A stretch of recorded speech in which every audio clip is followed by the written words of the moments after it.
എല്ലാ സഹോദരങ്ങൾക്കും യൂട്യൂബ് ചാനലിലേക്ക് സ്വാഗതം. അപ്പോൾ എന്താണെന്ന് വെച്ചാൽ നമ്മൾ ഓരോ ദിവസവും ഓരോരോ അപകടങ്ങളെ പറ്റിയും ആക്സിഡൻറ്റുകളെ പറ്റിയും കൊലപാതകങ്ങളെ പറ്റിയും പീഡനങ്ങളെ പറ്റിയൊക്കെ കേട്ടും കണ്ടും പറഞ്ഞും നമ്മളെല്ലാവരും മടുത്തിരിക്കുന്ന ഒരു സാഹചര്യമാണെന്നറിയാം. പക്ഷേ ഈ ഒരു സാഹചര്യത്തിൽ നമ്മളെ എല്ലാവരെയും വേദനിപ്പിക്കുന്ന ഒരു വാർത്തയുമായിട്ടാണ് വന്നിരിക്കുന്നത്. പക്ഷേ ആ ഒരു വാർത്ത നിങ്ങളിൽ പലരും ചിലപ്പോൾ കേട്ടിട്ടുണ്ടാവും, എന്നാൽ കേൾക്കാത്തവരൊക്കെ ഉണ്ടെങ്കിൽ കേട്ടോളൂ. സംഭവം കൊച്ചിയിൽ എറണാകുളത്ത് വെണ്ണലയിലാണ് നടന്നിരിക്കുന്നത്. അവിടെ എന്ന് പറയുമ്പോൾ അല്ലി എന്ന് പറയുന്ന 78 വയസ്സുള്ള ഒരു അമ്മയെ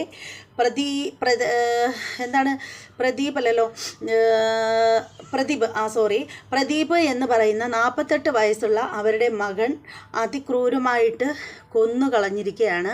അപ്പോൾ കൊന്നതിന് ശേഷം പുള്ളിക്കാരൻ എന്ത് ചെയ്തെന്നോ, പുള്ളിക്കാരൻ ഈ അമ്മയുടെ മൃതശരീരം തൊട്ട് മുറ്റത്ത് തന്നെ കൊണ്ടുവന്ന് കുഴിച്ചിട്ടു. ശരിക്കും പറയുകയാണെങ്കിൽ കുഴിച്ചിട്ടു എന്ന് പറയുമ്പോൾ ഒരാളെ അടക്കം ചെയ്യുന്ന കണക്ക് അതിൻ്റെ പകുതി പോലും ഉള്ളൊരു കുഴിയല്ല, വളരെ ചെറുതായിട്ടുള്ള ഒരു കുഴി. തൽക്കാലം ശരീരം ആരും കാണരുത് എന്നുള്ള രീതിയിൽ അത്രത്തോളം കുഞ്ഞൊരു കുഴി കുത്തിയിട്ട് ആ കുഴിക്കകത്ത് ഈ പറയുന്ന അമ്മയുടെ ശരീരത്തെ മറവ് ചെയ്യുകയാണ് ചെയ്തത്. എന്നിട്ട് ആരും ഒന്നും അറിയാത്തതുപോലെ ഈ പുള്ളിക്കാരൻ പിന്നീട് വന്നിട്ട് പലരിടത്തും പുള്ളിക്കാരന് ടെൻഷനായി.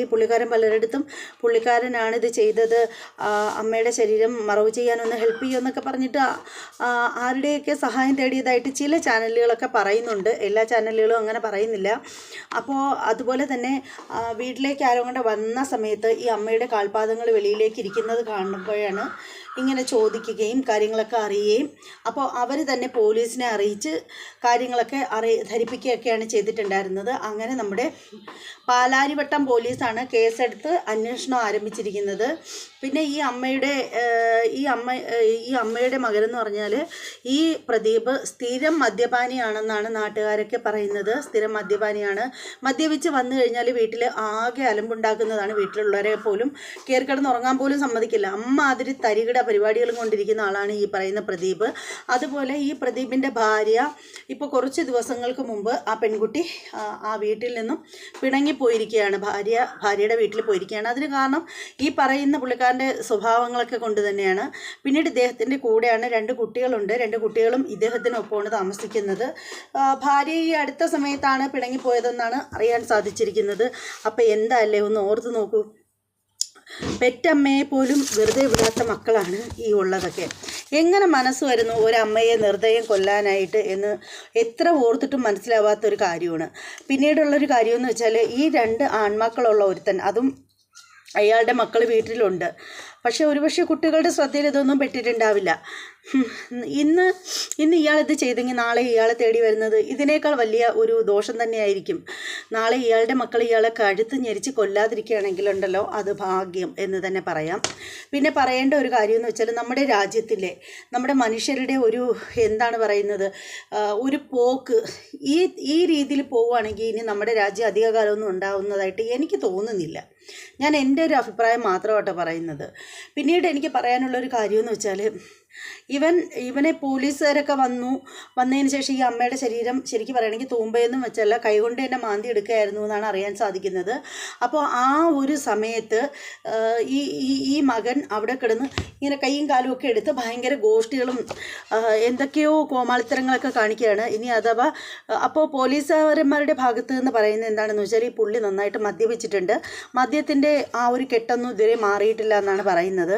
ഇനി എൻ്റെ മനസ്സിൽ തോന്നുന്ന ഒരു സംശയം എന്ന് വെച്ചാൽ വെറും സംശയം കേട്ടോ, എൻ്റെ മനസ്സിൽ തോന്നുന്ന വെറും സംശയമാണ്. ഇനി ഇവന് മാനസിക രോഗം ചമയുന്നതാണോ ഇവൻ?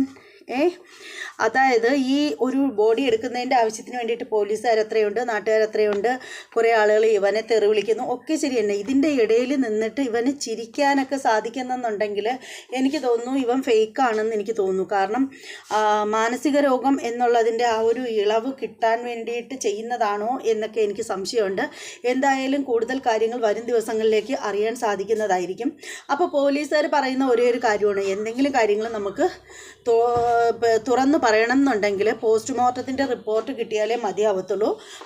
അതിൻ്റെ ആ ഒരു അടിസ്ഥാനത്തിൽ മാത്രമേ നമുക്ക് എന്തെങ്കിലും പറയാൻ പറ്റുള്ളൂ എന്നാണ് പറയുന്നത്. അതുപോലെ തന്നെ ഈ പ്രദീപിൻ്റെ വീട്ടിൻ്റെ തൊട്ടടുത്തുള്ള ആളുകളൊക്കെ പറയുന്നുണ്ട്, അവരൊക്കെ എന്ന് പറഞ്ഞാൽ ഇതുപോലെ എപ്പോഴും ഈ പ്രദീപ് എപ്പോഴും മദ്യപിച്ചിട്ട് വന്നിട്ട് വീട്ടിൽ ബഹളങ്ങളും കാര്യങ്ങളും ഒക്കെ ഉണ്ടാക്കുന്ന ആളാണ്. അങ്ങനെ അവർ പോലീസിലൊക്കെ ഇടയ്ക്ക് അറിയിക്കാറുമുണ്ട് എന്നിങ്ങനെ ഒക്കെ അറിയാൻ സാധിച്ചിരിക്കുകയാണ്. എന്തൊക്കെ തന്നെയാണെങ്കിലും നമ്മുടെ രാജ്യത്തിൻ്റെ പോക്ക് ഒട്ടും ശരിയല്ല. നമ്മുടെ രാജ്യത്ത് ഇതുപോലെയൊക്കെയുള്ള സംഭവങ്ങൾ നടക്കാതിരിക്കണമെന്നുണ്ടെങ്കിൽ തെറ്റ് ചെയ്യുന്നവർക്ക് കർശനമായിട്ടുള്ള ശിക്ഷ കിട്ടണം എന്നുള്ളതാണ് എനിക്ക് ഈ ഒരു അവസരത്തിൽ പറയാനുള്ളത്. അപ്പോൾ നമ്മുടെ വീഡിയോ ഇതുവരെ കാണാത്ത നമ്മുടെ ചാനൽ സബ് ചെയ്യാത്ത ആളുകളൊക്കെ ഉണ്ടെങ്കിൽ എത്രയും പെട്ടെന്ന് സബ് ചെയ്തോളൂ. അതോടൊപ്പം തന്നെ സബ്സ്ക്രൈബാണ് കേട്ടോ ഉദ്ദേശിച്ചത്. അതോടൊപ്പം തന്നെ ബെല്ലൈക്കൺ കൂടി ഒന്ന് പ്രസ് ചെയ്യാൻ മറക്കരുത്. ഈ വീഡിയോ ഇഷ്ടമാവുന്നവരൊക്കെ കമൻറ്റ് ചെയ്യണം, ഇഷ്ടപ്പെടാത്തവരും കമൻറ്റ് ചെയ്തേക്കണം. പിന്നെ എന്താണ്, പിന്നെ ഇതിൽ കൂടുതലായിട്ടൊന്നും പറയാനില്ല. കണ്ണുകളൊക്കെ തൂങ്ങി അടഞ്ഞ് പെരുവി കെട്ടിയിരിക്കുന്ന കണ്ടില്ലേ, നല്ല ഉറക്കക്ഷീണമുണ്ട്. പിന്നെ വീഡിയോ എഡിറ്റിങ്, ലൈവ് എല്ലാം കൂടിയായിട്ട് എൻ്റെ കണ്ണുകളെ അത് സാരമായിട്ട് ബാധിക്കുന്നുണ്ട് എന്ന് തോന്നുന്നുണ്ട്. അപ്പോൾ എന്തായാലും ഇത്രയൊക്കെ ഉള്ളൂ. നിങ്ങളുടെ അഭിപ്രായങ്ങളും നിർദ്ദേശങ്ങളും മൊത്തം കമൻറ്റ് ചെയ്തേക്കുക. ഇനി മറ്റൊരു വീഡിയോയുമായിട്ട് വരാം. അതുവരെ എല്ലാ സഹോദരങ്ങൾക്കും ബായ്.